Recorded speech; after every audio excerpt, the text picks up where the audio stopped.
open sea. Stayed in the open sea. Yeah. We were wide out in the open sea. Now I think you mentioned when the typhoon hit, your toilet facilities, which were these box type things lashed to the side of the ship, were washed away. Yeah. How did you deal with your needs of nature after that? Put our bum over the side. Did you? Yeah. That's all. They did restore them after a while. Yes. But while all that was on, there was nothing you could do. Yeah. The ship was rolling, it was tossing, I mean, you were mad to be up on deck really, but that was the safest place to be. If it was sunk, we couldn't have survived. Where did your food get cooked on the ship? Where did your food get cooked? In the Japanese mess. Yes. That's where it came from. Yeah. Okay, so when you arrived at Busan, do you remember your arrival up there at all? Oh, well, that when we did this inspection, and well, what inspection was that? Oh well, we had this M&B with us, and we had 3 of us had it in our packs, and the rest of the blokes shared our belongings between them. Well, there was a kit inspection. The Japs came along and they queried what we had.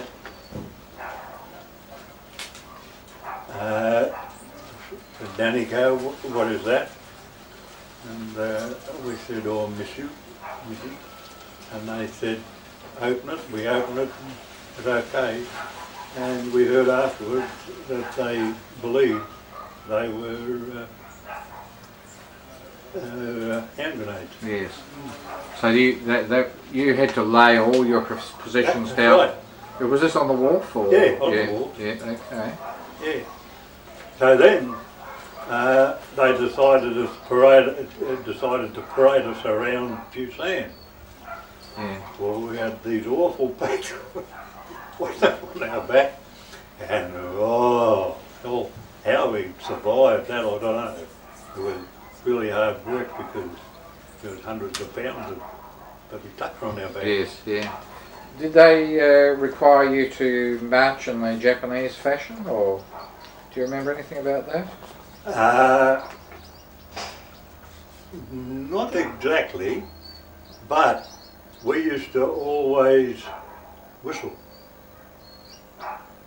when we were marching. And they stopped that because as prisoner of war we weren't supposed to be happy. Yes. So we weren't allowed to whistle or sing or even talk because we were supposed to be downcast. Yes. And we weren't to be happy. And could you gauge the reaction of the Korean people who saw this happening? Yeah. Yeah. Of course there was Korean guards mixed up with the Japanese guards. And in general the people were good. So we never had, some of the guards were just swines because they were recruited into the Japanese army. They were the lowest thing in the Japanese army. They couldn't hold rank. And they were the lowest thing as far as their own people were concerned, because they had to put their own people in if they found something. Yes. So they were in a hell of a position. And they took it out on us anyway. But we had one bloke, they called him the Bull. And unbeknown to us, it wasn't till after we got back to Formosa, to the Philippines after the war was over, that we found out he was sort of an agent. But he used to inform us all the time what was happening. Yeah.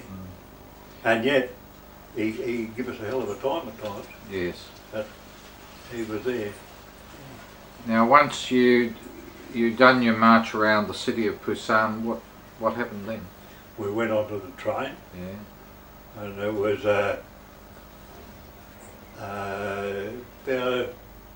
we went on in the evening, and we got to Keijo next morning.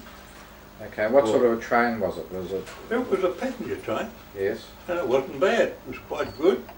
And they gave us some nice meals. They were really good meals. Yeah. But so the train journey wasn't all that bad. Yes. Yeah. So it was a sort of an overnight trip up to Keijo, which is now called Seoul, isn't it? The capital of Korea, southern Korea. And what happened there? Well, we were marched from the train to this building. It was a 3-story brick building. It had been an old flour mill, we believed. Anyway, there was the ground was all laid out. There was a special place for smoking and a special place for this and that. Anyway, we were lined up by all lined up in the parade ground, and we were given a lecture by the camp commandant, Colonel Y. Noguchi, and we did call him, we nicknamed him the bloke with the eye, partner smile. He had a sort of white teeth. Anyway, he lectured us, and why we should be humble, and we should not be joyous, we should not enjoy ourselves, and we were the beaten enemy.